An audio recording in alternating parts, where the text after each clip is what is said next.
കഴിഞ്ഞ ആഴ്ചത്തെ സന്ദേശത്തിൽ ഞാൻ ഏറ്റവും കൂടുതൽ ആഗ്രഹിച്ച ഒരു കാര്യം ചിലരുടെ പറഞ്ഞു. നമ്മുടെ മക്കള് പ്രത്യേകിച്ച് ഞാൻ കാണുന്ന ഏറ്റവും വലിയ രണ്ട് വളരെ സാധാരണമായ പ്രതിസന്ധി ഇനി വരുന്ന കാലങ്ങളിൽ വളരെ വേഗം അവർ ദൈവത്തെ വിടാനും വളരെ വേഗം അവരവരെ കുടുംബത്തെ വിടാനുമാണ്. എന്ന് പറഞ്ഞാൽ വളരെ നിസ്സാരമായ കാര്യങ്ങളിൽ കുടുംബം വേർപെടുത്താൻ മനസ്സുള്ളവരാണ് ഇന്നത്തെ തലമുറ. അവിടെ ദൈവത്തിൻ്റെ വചനമില്ലാതെ അവർക്ക് നിലനിൽക്കാൻ പറ്റത്തില്ല. ഇനി അവരുടെ പങ്കാളിയാണ് അവരെ ഉപേക്ഷിക്കുന്നതെങ്കിൽ അടുത്ത ഒരു ദിവസം അവർക്ക് തരണം ചെയ്യണമെങ്കിൽ അവിടെ ദൈവമില്ലാതെ പറ്റത്തില്ല. അതുപോലെ ജീവിതത്തിലെ ഏതെങ്കിലും പ്രതിസന്ധികൾ അവർ ദൈവത്തെ ഉപേക്ഷിക്കാതിരിക്കണമെങ്കിലും അവരുടെ ജീവിതത്തിൽ വചനവും അതുമായി ബന്ധപ്പെട്ട അനുഭവങ്ങളും ഉണ്ടായിരിക്കും. നിങ്ങൾ ആഹാരം കൊടുക്കും, വിദ്യാഭ്യാസം കൊടുക്കും, ഇത് ഉറപ്പാണ്. പക്ഷേ ഏറ്റവും വലിയ പ്രതിസന്ധി തരണം ചെയ്യാൻ ആവശ്യമായത് നിങ്ങൾ കൊടുക്കുന്നുവെന്ന് ഉറപ്പ് വരുത്തിയിരിക്കണം. ഇതാണ് ഞാൻ ഏറ്റവും അധികം പറയണമെന്ന് അല്ലെങ്കിൽ നിങ്ങൾ ഗ്രഹിക്കണമെന്ന് ആഗ്രഹിച്ച കാര്യം. എന്നാൽ ഇതങ്ങ് വ്യക്തമായി പറഞ്ഞുകൂടെയടാ എന്ന് നിങ്ങൾ ചിലപ്പോൾ ചോദിച്ചേക്കാം. ഞാൻ എൻ്റെ ഒരു ആശയം കൂടെ പറയാം. നമ്മൾ ഈ വചനം പറഞ്ഞുകൊണ്ടിരിക്കുമ്പോൾ അത് വളരെ കാതലായ ഒരു ഭാഗം വരും എന്ന് വെച്ചു. അന്നേരം നമ്മൾ പിന്നെ അതിൻ്റെ വിശദീകരണമായിട്ട് പറയാൻ ശ്രമിക്കുകയാണ്. സഹോദര, നീ മാസങ്ങളായി പ്രാർത്ഥിച്ചുകൊണ്ടിരിക്കുന്ന ഈ വിഷയത്തിൽ, അപ്പോൾ ഇവിടെ കേട്ടോണ്ടിരിക്കുന്നതിൽ ഒരു 5 പേര് നന്നായിട്ട് കേട്ടവർ കാണും. ഇത്രയും പറയുമ്പോൾ തന്നെ ഈ കേട്ടവർക്ക് എന്ത് സംഭവിക്കുന്നറിയാം? ഒന്നും സംഭവിക്കുന്നില്ല. അവർ പതുക്കെ നാവും ചിലപ്പോൾ കരുവുമൊക്കെ ചലിപ്പിച്ചു തുടങ്ങും. ഇനി ചില വിശ്വാസ സമൂഹങ്ങളുണ്ട് കേട്ടോ, എന്ന് പറഞ്ഞാൽ അവരുടെ ജീവിതത്തിൽ ഒരു സന്തോഷവും പ്രകടിപ്പിക്കരുത്. എനിക്കൊരു ചോദ്യം അവരോട് ചോദിക്കാനുണ്ട്, പക്ഷേ അത് ചിലപ്പം അല്പം ഭംഗിയായിരിക്കത്തില്ല ഇവിടെ വെച്ച് ചോദിക്കണം. ഒരു സന്തോഷവും പ്രകടിപ്പിക്കരുത് എന്ന് പറഞ്ഞാൽ ദൈവസന്നിധിയിൽ സന്തോഷം വന്നാൽ കൈയൊന്നും അടിക്കരുത്, അധികം ശബ്ദമൊന്നും കൂട്ടരുത്, കാലൊന്നും ഒരു കാരണവശാലും ചലിപ്പിക്കരുത്. അതൊക്കെ പോയിക്കോട്ടെ. ഇതിൻ്റെ അസാധാരണത്വത്തെക്കുറിച്ചാണ് ഞാൻ ഈ പറഞ്ഞത്, നിങ്ങൾക്കത് മനസ്സിലായി കാണും. അപ്പോൾ നമ്മൾ പറഞ്ഞ പഴയ വിഷയത്തിലോട്ട് ആ ശ്രദ്ധിച്ചിരിക്കുന്ന 3-4 പേര് പതുക്കെ ചെറിയ ശബ്ദമൊക്കെ ഉണ്ടായി തുടങ്ങും. അപ്പോൾ ശ്രദ്ധിക്കാതിരുന്ന ഒരു 3-4 പേരുണ്ട്. അവർ നോക്കുമ്പോൾ യവൻ എന്തോ ശബ്ദം ഉണ്ടാകുന്നുണ്ട്, എന്നെക്കുറിച്ച് സഭയിലുള്ള തോന്നലെന്ന് പറഞ്ഞാൽ ഞാൻ വചനമൊക്കെ മനസ്സിലാക്കുന്നു, ശ്രദ്ധിക്കുന്നു എന്നുള്ളതാണ്. അപ്പം അവനെപ്പോലെ ഞാൻ ശബ്ദം ഉണ്ടാക്കിയില്ലെങ്കിൽ ഞാൻ എന്താവും? ഞാൻ ശ്രദ്ധിക്കാതിരുന്ന മണ്ടനായി തീരും. അതുകൊണ്ട് എന്താ വയ്യ. അപ്പോൾ ആദ്യത്തെ ഒരു 10 പേര് അതിൻ്റെ കൂടെ ഈ കൂട്ടത്തിൽ പകുതിക്ക് നിന്ന ഒരു 10 പേരൂടെ ചേർന്നു. കേൾക്കാതിരുന്നവൻ പിന്നെ എന്തുവാ കേൾക്കുന്നത്? ഒന്നും ശ്രദ്ധിക്കാതിരുന്നവൻ കേൾക്കുന്നത് എന്തുവാ? ഈ ഓളം മാത്രമേ കേൾക്കുന്നുള്ളൂ. എൻ്റെ ആശയമാണ്. നിങ്ങൾ അതിനോട് യോജിക്കണമെന്നൊന്നുമില്ല. നിങ്ങൾ പ്രസംഗിക്കുമ്പോൾ ചവിട്ടി തെളിച്ചാലും കുഴപ്പമൊന്നുമില്ല. അതൊക്കെ ഓരോരുത്തരുടെ വ്യത്യസ്തമായ അവതരണ രീതികളാണ്.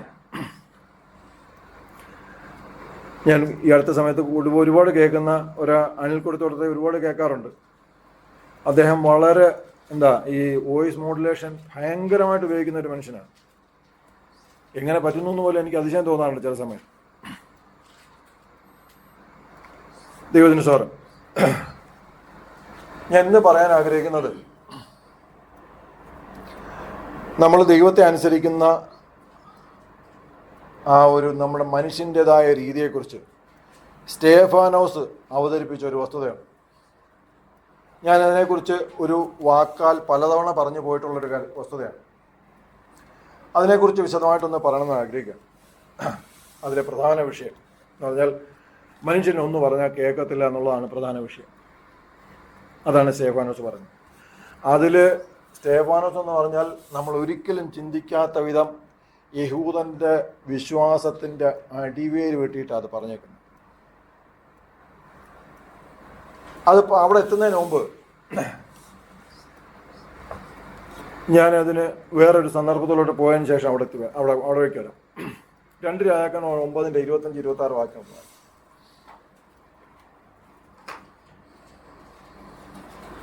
2 രാജാക്കന്മാർ 9:25-26. അവനെ എടുത്ത് ഇസ്രായേലിനായ നാബോത്തിന്റെ നിലത്തിൽ എറിഞ്ഞു കളക്കാം. ഞാനും നീയും ഒരുമിച്ച് അവന്റെ അപ്പനായ ആഹാബിന്റെ പിന്നാലെ കുതിരയേറി പോകുമ്പോൾ നാബോത്തിന്റെ രക്തവും അവന്റെ മക്കളുടെ രക്തവും ഇന്നലെ ഞാൻ കണ്ടിരിക്കുന്നു സത്യം എന്ന് യഹോവ അരുളി ചെയ്യുന്നു. ഈ നിലത്ത് വെച്ച് ഞാൻ നിനക്ക് പകരം വീട്ടുമെന്നും യഹോവ അരുളി ചെയ്യുന്നു എന്നിങ്ങനെ യഹോവയുടെ അരുളപ്പാട് അവന് വിരോധമായി ഉണ്ടായെന്ന് ഓർത്തു കൊടുക്കുക. അവനെ എടുത്ത് യഹോവയുടെ വചനപ്രകാരം തന്നെ ഈ നിലത്തിൽ എറിഞ്ഞു കളക്കാം. യഹോവയുടെ അരുളപ്പാട് ആർക്കാ ഉണ്ടായത്? ആഹാബിനാ ഉണ്ടായത്. ഇപ്പോൾ ഈ അരുളപ്പാട് വളരെ കൃത്യമായിട്ട് ഓർമ്മയുള്ളത് ആർക്കാ? യേഹൂവിനാണ്. യേഹൂവിന് രാജത്വത്തിലേക്ക് വരുമ്പോൾ ആഹാബിനെ തൽക്കാലം ഒന്ന് കൊന്നാൽ മതി, വേറൊന്നും വേണമെന്നില്ല. പക്ഷേ ദൈവം പറഞ്ഞ വാക്ക് പോലെ കൃത്യമായിട്ട് അവൻ്റെ രക്തം നക്കണമെങ്കിൽ എന്ത് ചെയ്യണം? ഈ ശരീരം എടുത്ത് ഇടേണ്ടടുത്തോട്ട് ഇടണം. ഇതാണ് യേഹു പറഞ്ഞത്, യേഹു പറഞ്ഞ് ചെയ്യിച്ചത്. ഞാൻ എന്തിനാ ഈ ഭാഗം എടുത്താന്ന് വെച്ചാൽ,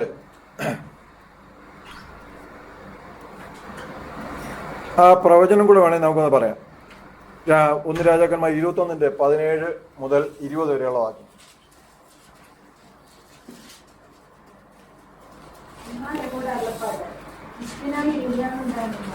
നീ എഴുന്നേറ്റ് ശമര്യയിലെ ഇസ്രായേൽ രാജാവായ ആഹാബിനെ എതിരേൽക്കാൻ ചെയ്യുക. ഇതാ അവൻ നാബോത്തിന്റെ മുന്നിലോട്ട് കൈവശമാക്കാൻ അവിടേക്ക് പോയിരുന്നു. നീ അവനോട് കൊല ചെയ്യുകയും കൈവശമാക്കുകയും ചെയ്യുമോ എന്ന് യഹോവ ചോദിക്കുന്നു.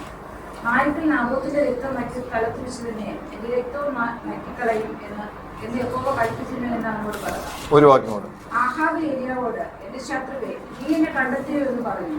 അതിന് അവൻ പറഞ്ഞു എന്തെന്നാൽ, അതേ ഞാൻ കണ്ടെത്തി. യഹോവയ്ക്ക് അനിഷ്ടമായുള്ളത് ചെയ്യുവാൻ നീ നിന്നെ വിറ്റുകളഞ്ഞതുകൊണ്ട് മതി.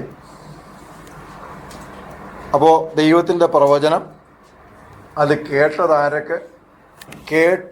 ആദ്യം കേട്ടയാൾ ആരൊക്കെതിരെ പ്രവചനം വന്നോ ആ ആൾ പറഞ്ഞ പ്രതികരണം നമ്മൾ കേട്ടു. എൻ്റെ ശത്രുവെ, നീ എന്നെ കണ്ടെത്തിയോ എന്നാണ് ചോദ്യം. അപ്പോഴും പ്രവാചകനെ ആരായിട്ടാണ് കണ്ടേക്കുന്നത്? ശത്രുവായിട്ടാണ് കണ്ടേക്കുന്നത്. ഈ പ്രവചനമാണ് യേഹു നിവർത്തിക്കാൻ വേണ്ടി യവന്റെ ശരീരം എടുത്ത് നാബോത്തിന്റെ നിലത്തിലോട്ടിട്ടത്. ഞാൻ ഇതിന് ഇത്രയും പറഞ്ഞെന്ന് വെച്ചാൽ, ദൈവത്തിൻ്റെ ഇഷ്ടം ദൈവം എവിടെയെങ്കിലുമൊക്കെ പ്രഖ്യാപിച്ചിട്ടുണ്ടെങ്കിൽ അത് നിവർത്തിക്കാൻ നമുക്കൊരവസരം ഏത് സമയത്തുണ്ടായാലും നമ്മളിത് ചെയ്തുകൊണ്ടേയിരിക്കണം. എന്തുകൊണ്ടാണെന്ന് ചോദിച്ചാൽ, ഞാൻ വളരെ ലളിതമായിട്ടൊരു ഉദാഹരണം പറയാം. സാജൻ്റെ പിതാവിൻ്റെ വേർപാട് നമുക്കറിയാം. ഇപ്പോൾ ജോസിൻ്റെ പിതാവിൻ്റെ പേര്.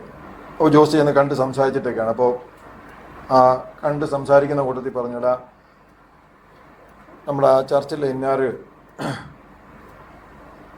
കുറച്ച് പൈസ തന്നിട്ടുണ്ടായിരുന്നു, അത് ഞാനതിൻ്റെ പകുതി കൊടുത്തിട്ടുണ്ട്, ബാക്കി ഞാനെടുത്ത് അലമാരി വെച്ചിട്ടുണ്ട്, അതങ്ങ് കൊടുത്തേക്കണം. ഈ പൈസ കൊടുക്കാതെ ജോസ് തിരിച്ചു വരുമോ? ഇത്രയേ ഉള്ളൂ എന്ന കാര്യം. നമ്മളപ്പൻ ഒരു കാര്യം പറഞ്ഞിട്ടുണ്ടെങ്കിൽ അതിവിടെ നിവർത്തിക്കും തോറും അപ്പൻ്റെ ബഹുമാനവും മഹത്വവും വർദ്ധിച്ചുകൊണ്ടിരിക്കുക. ഇതിനു വേണ്ടിയാണ് നമ്മളെ ചുമതലപ്പെടുത്തിയിരിക്കുന്നത്. നമ്മുടെ ജീവിതത്തിൽ ഏത് സമയത്തൊരു അവസരമുണ്ടോ ഈ സമയത്തെല്ലാം നമ്മൾ എന്ത് ചെയ്തുകൊണ്ടേയിരിക്കണം? അപ്പൻ്റെ ഇഷ്ടം, അപ്പൻ ഈ ഭൂമിയിൽ എന്ത് ചെയ്യുമെന്ന് പറഞ്ഞിട്ടുണ്ടോ അത് മുഴുവൻ നമ്മൾ ചെയ്തുകൊണ്ടേയിരിക്കും. അതിനെക്കുറിച്ച് നിങ്ങളോട് പറയേണ്ട കാര്യമല്ല. ഇനി ഈ നമ്മുടെ ദൈവത്തിൻ്റെ സ്വഭാവം മനസ്സിലാക്കാൻ വേണ്ടി ഒരു സംഗതി, ഇവിടുത്തെ പറഞ്ഞ പ്രവചനം കേട്ടില്ല. നിന്റെ രക്തം, ഒറ്റ കേസേ ഉള്ളൂ, നിന്റെ രക്തം മാത്രം, ഇത്രയും മാത്രമേ പറഞ്ഞിട്ടുള്ളൂ പ്രവചനം. ഇനി വേറൊരു പ്രവചനം കേട്ടു, 2 ശമൂവേൽ 12 മുതലുള്ള വാക്യങ്ങൾ. നീ അത് രഹസ്യത്തിൽ ചെയ്തു. ഞാനോ ഈ കാര്യം ഇസ്രായേലൊക്കെയും കാണുകെ സൂര്യന്റെ വെട്ടത്തിൽ തന്നെ നടത്തും. ദാവീദ് നാഥാനോട്, ഞാൻ യഹോവയോട് പാപം ചെയ്തിരിക്കുന്നു എന്ന് പറഞ്ഞു. അതിന് നാഥാൻ ദാവീദിനോട്, യഹോവ നിന്റെ പാപം മോചിച്ചിരിക്കുന്നു, നീ മരിക്കുകയില്ല. എങ്കിലും നീ ഈ പ്രവൃത്തിയിൽ യഹോവയുടെ ശത്രുക്കൾ ചൂഷണം പറവാൻ ഏതുണ്ടാക്കിയത് കൊണ്ട് നിനക്ക് ജനിച്ചിട്ടുള്ള കുഞ്ഞ് മരിച്ചു പോകും എന്ന് പറഞ്ഞ് നാഥാൻ തന്റെ വീട്ടിലേക്ക് പോയി. ഈ 2 പ്രവചനത്തിലും എവിടെയായിരുന്നു ശിക്ഷ കൂടുതൽ? ദാവീദിനാണോ ആഹാബിനായിരുന്നോ? ദാവീദിനായിരുന്നു ശിക്ഷ കൂടുതൽ. ആർക്കാ ക്ഷമിച്ചു കിട്ടിയത്? എന്തുകൊണ്ട്? ഏറ്റവും വലിയ പാപം ചെയ്തതും ദാവീദാണ്, നമുക്കറിയാം. മറ്റത് ഒരുത്തനെ കൊന്ന് അവൻ്റെ സ്ഥലം കവർന്നതേ ഉള്ളൂ. ഇതല്ല, അവനെ കൊന്ന് അവൻ്റെ ഭാര്യയെ കൂടെ കവർന്ന് അവനെ കൊന്ന രീതിയോ വളരെ നീചമാണ്. എന്ന് പറഞ്ഞാൽ ഭയങ്കര അവിശ്വസ്തയോടെ അത് ചെയ്ത്. ക്ഷമ കിട്ടിയത് ആർക്കാണ്? സത്യം പറഞ്ഞാൽ ചിലപ്പോൾ നമുക്ക് നമ്മുടെ ദൈവത്തോട് പോലും യോജിക്കാൻ പറ്റത്തില്ല. നമുക്ക് നമ്മളെ അറിയാത്തതുകൊണ്ടാകട്ടോ, നമ്മൾ ദൈവമുള്ള അകലം അറിയാത്തത് കൊണ്ടാണ്. എന്ന് പറഞ്ഞാൽ ദൈവം ഇങ്ങനെ ക്ഷമിക്കണമായിരുന്നു എന്ന് പോലും നമുക്ക് തോന്നിപ്പോകും.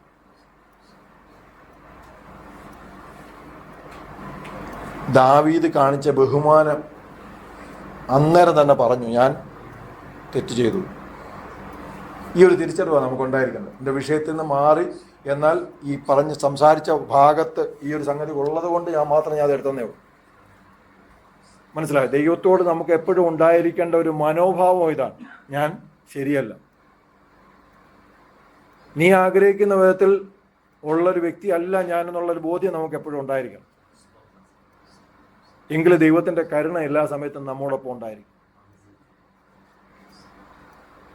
പൗലോസിനെ നമ്മളെല്ലാം ബഹുമാനിക്കുന്ന വ്യക്തിയാണ്. ശരീരത്തിൽ വേദന അനുഭവിച്ചുകൊണ്ട് നടക്കുമ്പോഴും ദൈവം പറഞ്ഞത് എന്താ? എൻ്റെ കൃപ ദൈവത്തിന് സ്വന്തം. ആ കൃപ കൊണ്ട് തൃപ്തിപ്പെട്ടവനാണ് പൗലോസ്.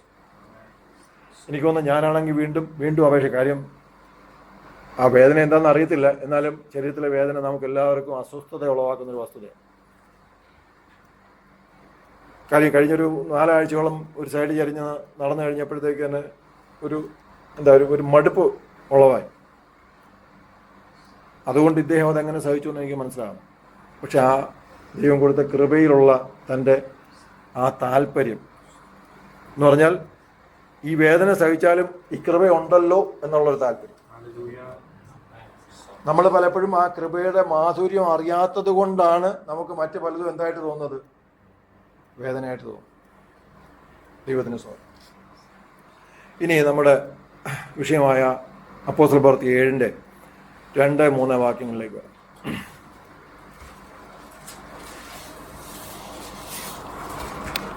ഇതുള്ളത് തന്നെയെന്ന് മഹാപുരോഹിതൻ ചോദിച്ചതിന് അവൻ പറഞ്ഞത്, സഹോദരന്മാരും പിതാക്കന്മാരുമായ പുരുഷന്മാരെ കേൾക്കൂ. നമ്മുടെ പിതാവായ അബ്രഹാം ഹാരാനിൽ വന്ന് പാർക്കും മുമ്പേ മെസൊപ്പൊത്താമിയയിൽ ഇരിക്കുമ്പോൾ തന്നെ തേജോമയനായ ദൈവം അവന് പ്രത്യക്ഷനായി. നിന്റെ ദേശത്തെയും നിന്റെ ചാർച്ചക്കാരെയും വിട്ട് ഞാൻ നിനക്ക് കാണിച്ചു തരുന്ന ദേശത്തിലേക്ക് ചെല്ലുക എന്ന് പറഞ്ഞു. അങ്ങനെ അവർ കൽദായരുടെ ദേശം വിട്ടു ഹാരാനിൽ വന്ന് പാർത്തു. അവന്റെ അപ്പൻ മരിച്ച ശേഷം ദൈവം അവനെ അവിടെ നിന്ന് നിങ്ങൾ ഇപ്പോൾ പാർക്കുന്ന ദേശത്തിൽ കൊണ്ടുവന്ന് പാർത്തു. അതെ, സാധാരണ നമ്മുടെ ശ്രദ്ധയിൽ വരാത്തൊരു സംഗതി, നമ്മുടെ നില ആരെയും ശ്രദ്ധയിൽ വരാത്തൊരു സംഗതി വളരെ ഭംഗിയായിട്ട്, എന്നാൽ ഞാൻ നേരത്തെ പറഞ്ഞ പോലെ അവരുടെ വിശ്വാസത്തിൻ്റെ അടിവേര് മുറിച്ചുകൊണ്ട് ആണ് ഇവിടെ സ്റ്റേഫാനോസ് അവതരിപ്പിച്ചത്. ദൈവം വളരെ കൃത്യമായിട്ട് പറഞ്ഞു, അബ്രഹാം ദേശത്തെയും ചാർച്ചക്കാരെയും വിട്ടതല്ല, ദൈവം വിടാൻ പറഞ്ഞതാണ്. എന്നിട്ടും അബ്രഹാം ആരെ കൂടെ കൂട്ടി? അപ്പനെയും കൂട്ടി, ലോത്തിനെയും കൂട്ടി. ഇത് അബ്രഹാമാണോ ചാർച്ചക്കാരാണോ? അപ്പനും ലോത്തും അബ്രഹാമാണോ ചാർച്ചക്കാരാണോ? ചാർച്ചക്കാരാണ്, അബ്രഹാം അല്ല. അബ്രഹാമിൻ്റെ കൂടെ വരാൻ ആരേ ഉള്ളൂ? ഭാര്യ സാറായി മാത്രമേ ഉള്ളൂ, ഒറ്റയാളേ ഉള്ളൂ. ഇനി ഈ കൂട്ടിയത് വല്ലതും ഗുണമായോ? നമുക്കറിയാമല്ലോ അതൊക്കെ എവിടെ ചെന്ന് അവസാനിച്ചു. ദൈവത്തിൻ്റെ കൃപ. പക്ഷേ നമ്മൾ ഈ അനുസരണക്കേടിൽ പലതും കൂട്ടും ദൈവഹിതമല്ലാതെ. പക്ഷേ ഇതിൻ്റെ വേദന എന്തു ചെയ്യും? കാലങ്ങളോളം നമ്മൾ സഹിച്ചുകൊണ്ടേയിരിക്കും. അബ്രഹാം ആദ്യത്തെ ഹാൾട്ട് അവിടെ വന്ന് പാർത്തപ്പോഴത്തേക്ക് ഇത് സഹിച്ചു എന്ന് മാത്രമല്ല, 25 വർഷത്തോളം ദൈവത്തിൻ്റെ പദ്ധതി ഡിലേ ആയിക്കൊണ്ടിരിക്കുകയാണ്. നിങ്ങൾ മനസ്സിലാക്കേണ്ടത് ഈ പദ്ധതി എവിടം വരെ വരാനുള്ളതെന്നറിയാമോ? കൃത്യം ഡേറ്റ് പ്രകാരം യേശുക്രിസ്തു വരെ വരാനുള്ള പദ്ധതിയാണ് നടന്നുകൊണ്ടിരിക്കുന്നത്. ഇതിനകത്താണ് ഇദ്ദേഹം കൊണ്ടുവന്ന് ഹാരാനിൽ കൊണ്ടുവന്ന് 25 വർഷത്തോളം അങ്ങ് സ്റ്റേ അടിച്ചു. മനുഷ്യൻ്റെ സ്വഭാവത്തിലേക്കാണ് സ്തേഫാനോസ് പോകുന്നത്. ആദ്യത്തെ അവസരത്തിൽ നിഷേധവും, രണ്ടാമത്തെ അവസരത്തിൽ അംഗീകാരവും. ദൈവത്തിൻ്റെ സ്വാതന്ത്ര്യം. എല്ലാവരും വിശ്വാസത്തിൻ്റെ പിതാവെന്ന് പറഞ്ഞ് ബഹുമാനിക്കുന്ന ആ വ്യക്തിയിലാണ് സ്തേഫാനോസ് തുടങ്ങിയത്. ഇനി ഇത് ശരി തന്നെയോ എന്നാണ് ആരോട് ചോദിച്ചത്? മഹാപുരോഹിതന്മാരെല്ലാം കൂടെ സ്തേഫാനോസിനോട് ചോദിച്ചതും മറുപടി പറഞ്ഞത് എന്തുവാ? ഇവൻ നമ്മുടെ പള്ളിയെയും ആചാരങ്ങളെയും എല്ലാം തകിടം മറിക്കുന്നു എന്നാണ് അവനെതിരെയുള്ള ആരോപണം. ശരിയാണോ? അവരുടെ ഭാഷയിൽ നിന്ന് പറഞ്ഞാൽ 100% ശരിയാണ്. കാര്യം ഇത്തരം ഒരു സംഗതി കേൾക്കാൻ പറ്റുന്ന കാതുകളും വെച്ചുകൊണ്ടല്ല അവരോടിരിക്കുന്നത്. അവർക്ക് അബ്രഹാം ആരാണ്? പിതാവാണ്. അത് തൽക്കാലം നമ്മൾ മാറ്റാൻ തയ്യാറല്ല. അബ്രഹാമിനെ അവർക്ക് കൊടുത്തതാരാ? ദൈവമാണ്. അവിടേക്ക് ചെല്ലാൻ അവർക്ക് എപ്പോഴും മനസ്സില്ല. നമുക്കും പറ്റുന്നൊരു അബദ്ധമാണ്. വിശ്വാസ സമൂഹത്തിൽ നേതാക്കന്മാരും പാസ്റ്റർമാരും അല്ലെങ്കിൽ വിശുദ്ധന്മാരെന്നൊക്കെ പറഞ്ഞ് നാട്ടുകാരെ ഒരുപാട് പേര് പറ്റിച്ചിട്ടുണ്ടെങ്കിൽ നമ്മളുടെ ഈ സ്വഭാവം കാരണമാണ് സംഭവിച്ചിട്ടുള്ളത്. നമുക്കവരെ തന്ന ദൈവമാണ്. ആ ദൈവത്തെക്കാൾ കൂടുതൽ നമ്മൾ അവരെ എപ്പോൾ ബഹുമാനിച്ച് തുടങ്ങുമോ അന്ന് തൊട്ട് അവർ തലതിരിഞ്ഞു തുടങ്ങും. അന്ന് തൊട്ട് അവർ നിങ്ങളുടെ മേൽ അധികാരം കാണിച്ചു തുടങ്ങും. അന്ന് തൊട്ട് അവർ നിങ്ങളെ ചൂഷണം ചെയ്തു തുടങ്ങും. അന്ന് തൊട്ട് അവർ മഹാപാപങ്ങൾ പോലും ചെയ്തു തുടങ്ങും. ദൈവത്തിന് സ്വാതന്ത്ര്യം. 12-13 വാക്യം.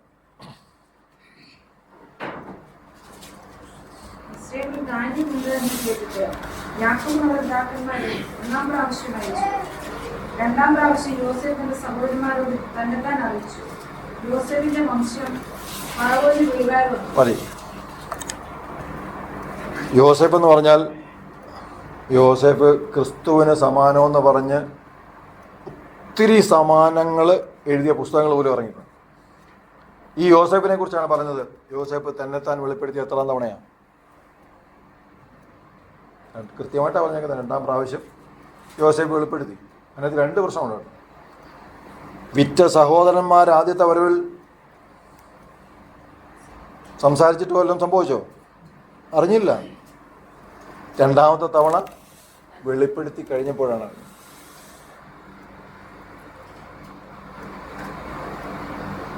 യോസേഫിന് ആദ്യത്തെ തവണ വെളിപ്പെടുത്താമായിരുന്നു. സഹോദരന്മാർക്ക് ആദ്യത്തെ തവണ തിരിച്ചറിയാമായിരുന്നു. ഇനി 23-25. അവന് 40 വയസ്സ് തികയാറായപ്പോൾ ഇസ്രായേൽ മക്കളായ തന്റെ സഹോദരന്മാരെ ചെന്ന് കാണണമെന്ന് മനസ്സിൽ തോന്നി. അവരിൽ ഒരുത്തൻ അന്യായം വരുന്നത് കണ്ടിട്ട് അവന് തുണ നിന്നു. ഇസ്രായേലിനെ അടിച്ചു കൊന്നു പീഡിതന് വേണ്ടി പ്രതിക്രിയ ചെയ്തു. ദൈവം താൻ മുഖാന്തരം അവർക്ക് രക്ഷ നൽകുമെന്ന് സഹോദരന്മാർ ഗ്രഹിക്കുമെന്ന് അവൻ നിരൂപിച്ചു. എങ്കിലും അവർ ഗ്രഹിച്ചില്ല. മതി. മോശ ആദ്യത്തെ തവണ ഇറങ്ങി വന്നത് ദൈവത്തിൻ്റെ പദ്ധതി പ്രകാരമായിരുന്നു. അവിടെ ബാക്കി എന്ത് സംഭവിക്കും എന്നുള്ളത് നമുക്ക് ഒരു തോന്നലൊക്കെ ഉണ്ട്. ചിലപ്പം അങ്ങനെ വന്നാൽ ദൈവത്തിന് വിടുവിക്കാൻ കഴിയുമോ എന്ന്. അങ്ങനെ ചോദ്യം നിങ്ങൾക്ക് ആർക്കെങ്കിലും ഉണ്ടെങ്കിൽ അത് ആ സ്ഥലത്ത് ദൈവം എന്നുള്ള മാറ്റി വേറെ എന്തെങ്കിലും വെച്ച് ചിന്തിക്കണം. വേണമെങ്കിൽ മോശമെന്ന് വേണമെങ്കിൽ വെച്ചോ, പക്ഷേ ദൈവം എന്ന് വയ്ക്കരുത്. ഞാൻ പറഞ്ഞ ആശയം മനസ്സിലാവുന്നുണ്ടോ? ദൈവത്തിന് വിടുവിക്കാൻ കഴിയുമോ എന്ന് നിങ്ങൾ വയ്ക്കുക. അപ്പോൾ ചോദിക്കരുത് മോശയ്ക്ക് വിടുവിക്കാൻ കഴിയുമോ എന്ന് വേണമെങ്കിൽ ചോദിച്ചോ. ഒരല്പം ലോജിക്ക് വേണമെങ്കിൽ ഉണ്ടെന്ന് പറയാം. അപ്പോൾ മോശയുടെ ആദ്യത്തെ വരവ് ജനം തിരിച്ചറിഞ്ഞില്ല. ദൈവത്തിന് സ്വാതന്ത്ര്യം. അവിടെയും ദൈവത്തിന് എന്ത് വേണ്ടി വന്നു? ദൈവത്തിന് ഒത്തിരി ഉപാധികൾ ഉപയോഗിക്കേണ്ടി വന്നു. 40 വർഷം വീണ്ടും ഇവിടെ എന്ത് സംഭവിച്ചു? അടുത്ത ഡിലേ ഉണ്ടായി. ഓരോ സമയത്തും അവിശ്വാസ നിമിത്തവും മനുഷ്യൻ ദൈവത്തെ അനുസരിക്കാത്തത് നിമിത്തവും ദൈവപ്രവർത്തികൾ ഡിലേ ആയി പോയിക്കൊണ്ടിരിക്കും. കാലതാമസങ്ങൾ നേരിട്ടുകൊണ്ടിരിക്കുക. ഇങ്ങനെ നോക്കിയാൽ നമ്മുടെ ജീവിതത്തിൽ എത്ര കാര്യങ്ങൾ എത്ര തവണ ഡിലേ ആയിട്ടുണ്ടായിരിക്കും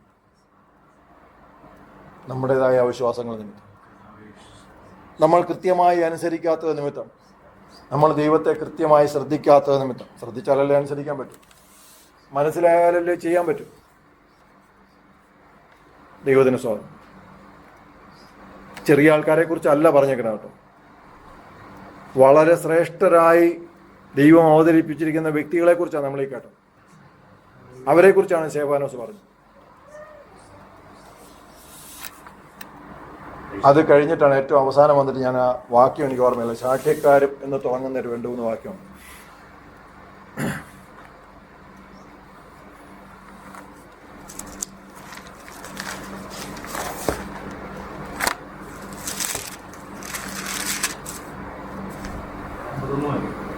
ശാഠ്യക്കാരും എന്ന് തുടങ്ങുന്ന, അതെ, എത്രാമത്തെ വാക്യമാണെന്നോടെ പറ. 51.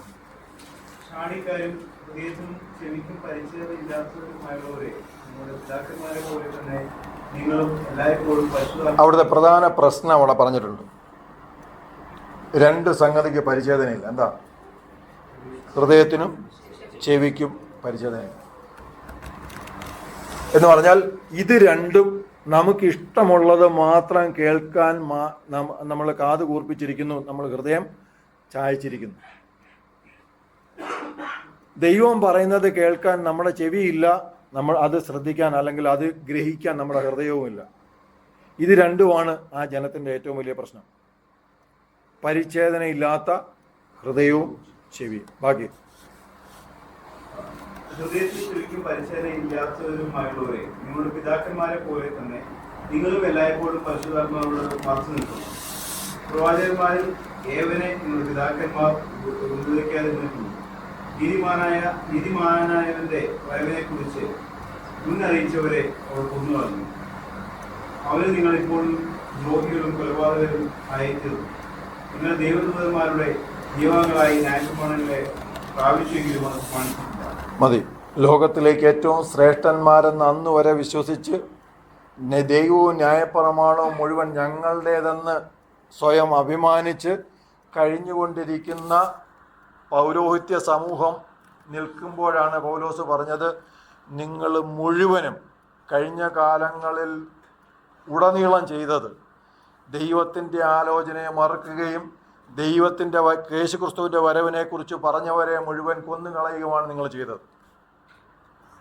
ഇത് പറഞ്ഞപ്പോഴാണ് ന്യായമായിട്ടും ആ പള്ളിയിൽ നമ്മളുണ്ടെങ്കിൽ നമ്മളും തീർച്ചയായിട്ടും ഒരു കല്ല് സ്തേഫാനോസിനെ എറിഞ്ഞിരിക്കും.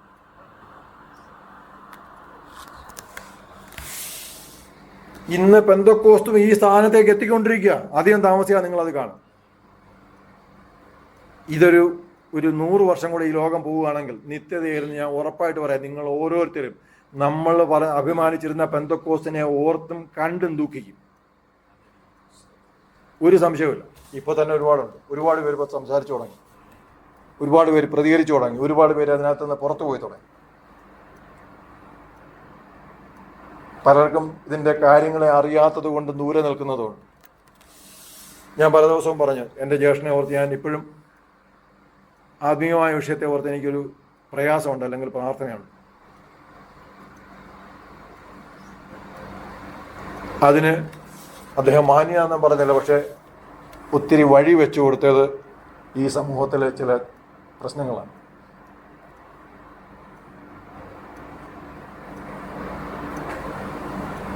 ദൈവത്തിന് സ്തോത്രം. നമുക്ക് മുൻപുള്ളവർ മഹാന്മാരെന്ന് പറഞ്ഞിരുന്നവർ 2ാം തവണയെ ദൈവത്തെ കേട്ടിരുന്നുവെങ്കിൽ നമ്മളിൽ അതുണ്ടാകാനുള്ള സാധ്യത വളരെയാണെന്ന് നമ്മൾ മനസ്സിലാക്കണം. നമ്മളുടെ കാതും ഹൃദയവും എത്രത്തോളം കാര്യക്ഷമതയോടെ ഇരുന്നാൽ മാത്രമേ, എത്രത്തോളം ജാഗ്രതയോടെ ഇരുന്നാൽ മാത്രമേ നമുക്ക് ദൈവത്തോട് പ്രതികരിക്കാൻ കഴിയുമെന്ന് നമ്മൾ മനസ്സിലാക്കണം. ഇത്രയും പറഞ്ഞ ഒരാൾ അടിസ്ഥാനമില്ലാത്ത അറിവില്ലാത്ത ഒരാളൊന്നുമല്ല. എനിക്ക് തോന്നുന്ന പുതിയ നിയമത്തിൽ ഇത്രയും മാന്യമായിട്ട് അല്ലെങ്കിൽ ഇത്രയും ഇത്രയും സന്തോഷകരമായ അല്ലെങ്കിൽ ബഹുമാനമുള്ള ഒരു മരണം വരിച്ച ഒരു വ്യക്തി വേറെ ഇല്ലെന്ന് വേണമെങ്കിൽ പറയാം, യേശുക്രിസ്തു അല്ലാതെ. എന്ന് പറഞ്ഞാൽ ആ സമയത്ത് ഇദ്ദേഹം എവിടുന്നോ വിളിച്ചു പറഞ്ഞിട്ടുണ്ട്, ഞാൻ സ്വർഗം തുറന്നിരിക്കുന്നത് കാണുന്നു. അതുകൊണ്ട് അവിടെ എഴുതിയേക്കുന്നത്, അല്ലാതെ വേറെ ആരും അവൻ്റെ ഹൃദയത്തിൽ കയറിയിട്ടല്ല പറയുന്നത്. എന്നിട്ട് അവിടെ യേശുക്രിസ്തു പറഞ്ഞതുപോലെ തന്നെ പറഞ്ഞു, ഇവരോട് ക്ഷമിക്കണമേ എന്ന്. എന്നെ ഇതാ നിങ്ങളുടെ ദൈവത്തിന്റെ കരങ്ങളിൽ ഏൽപ്പിരിക്കുന്നു യേശുക്രിസ്തു പറഞ്ഞതുപോലെ തന്നെ പറഞ്ഞു. അസാധാരണമായ വ്യക്തിത്വം, അസാധാരണമായ അന്തം. അപ്പോൾ ഈ വാക്കിന് നമുക്ക് വിലയില്ലാത്തതല്ല. അസാധാരണമായ പരിശുദ്ധാത്മാവിന്റെ കൃപയാൽ ഇത്രയും സ്വഭാവ സവിശേഷതകൾ എന്ന് പറഞ്ഞാൽ ഇദ്ദേഹത്തെ നമുക്കറിയാം എന്തിനു വേണ്ടി തിരഞ്ഞെടുത്തതാ. അവിടുത്തെ വിധവമാർക്ക് വിതരണത്തിൽ തർക്കമുണ്ടായിട്ട് അവരെ സഹായിക്കാൻ വേണ്ടി മേശമേൽ ശുശ്രൂഷിക്കാൻ തിരഞ്ഞെടുത്തയാളാണ്. പെറുപെറുപ്പില്ലാതെ അത്ഭുതങ്ങളും അടയാളങ്ങളും നടന്നപ്പോഴും ഇദ്ദേഹം ക്ലെയിം ചെയ്തില്ല, ഞാൻ ഒരു അപ്പോസ്തലനാണ്, എനിക്കിനി ഈ സ്ഥലം വേണ്ട, എനിക്ക് മറ്റേ ആ ശുശ്രൂഷകന്മാരുടെ സ്ഥലം മതി എന്നൊന്നും പറഞ്ഞില്ല. അവന് വേണ്ട ശുശ്രൂഷയിൽ അവനെ ഓരോ ദിവസവും ദൈവം നടത്തിക്കൊണ്ടേയിരുന്നു. അവന് വേണ്ട മഹത്വത്തിലേക്ക്, ആ തെരഞ്ഞെടുത്ത ഒറ്റയാൾക്കും ലഭിക്കാത്ത അസാധാരണമായ മഹത്വമേറിയ ഒരു മരണം മരിക്കാൻ അവൻ ദൈവം ഇടയാക്കി. സ്വർഗം തുറന്നിരിക്കുന്നത് നേരിട്ട് കണ്ട് മരിക്കാൻ എത്ര പേർക്ക് ഇടയായിട്ടുണ്ടോ എനിക്കറിയില്ല, വളരെ കുറച്ച്, ഞാൻ അധികം കേട്ടിട്ടൊന്നുമില്ല. എന്നെ സ്വീകരിക്കാൻ ദൈവദൂതന്മാർ വന്നിരിക്കുന്നു എന്നൊക്കെ പറഞ്ഞ ഒരുപാട് പേരെ കുറിച്ച് ഞാൻ കേട്ടിട്ടുണ്ട്. അല്ലെങ്കിൽ ഞാൻ കർത്താവിൻ്റെ ദർശനം കാണുന്നു എന്നൊക്കെ പറഞ്ഞു കേട്ടിട്ടുണ്ട്. അല്ലെങ്കിൽ എനിക്ക് പോകാൻ സമയമായി എന്ന് പറഞ്ഞു കേട്ടിട്ടുണ്ട്. പക്ഷെ ഇതുപോലെ സ്വർഗം നേരിട്ട് ദർശനം കണ്ടിട്ടുള്ള ആളിനെ കുറിച്ച് ഞാൻ ഇതുവരെ കേട്ടിട്ടില്ല. വേദോത്സവത്തിൽ നമുക്ക് വരെ കാണാൻ.